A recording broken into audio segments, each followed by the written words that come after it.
الحمد لله رب العالمين وبه أستعين وأشهد أن لا إله إلا الله وحده لا شريك له وأشهد أن محمدا عبده ورسوله أما بعد عن عثمان رضي الله عنه قال سمعت رسول الله صلى الله عليه وسلم يقول من صلى العشاء في جماعة فكأنما قام نصف الليل ومن صلى الفجر في جماعة فكأنما قام الليل كله اخرجہ الامام مسلم فی صحیح۔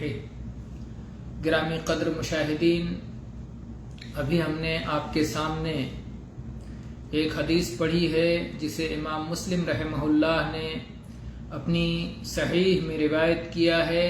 حدیث نمبر ہے 656 راوی ہیں عثمان رضی اللہ عنہ۔ بیان کرتے ہیں کہ میں نے اللہ کے رسول صلی اللہ علیہ وسلم کو فرماتے ہوئے سنا کہ جو شخص صلاۃ عشاء کو جماعت کے ساتھ ادا کرے گویا اس نے آدھی رات قیام میں گزارا۔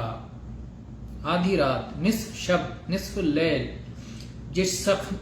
جس شخص نے صلاۃ عشاء کو باجماعت ادا کیا گویا اس نے نصف شب، آدھی رات کو صلاۃ ادا کرتے ہوئے گزارا، اور جس شخص نے صلاۃ فجر کو باجماعت ادا کیا گویا اس نے مکمل شب کا قیام کیا، پوری رات تہجد پڑھتے ہوئے گزارا۔ تو کتنی بڑی فضیلت ہے صلاۃ عشاء اور صلاۃ فجر کو باجماعت ادا کرنے کی۔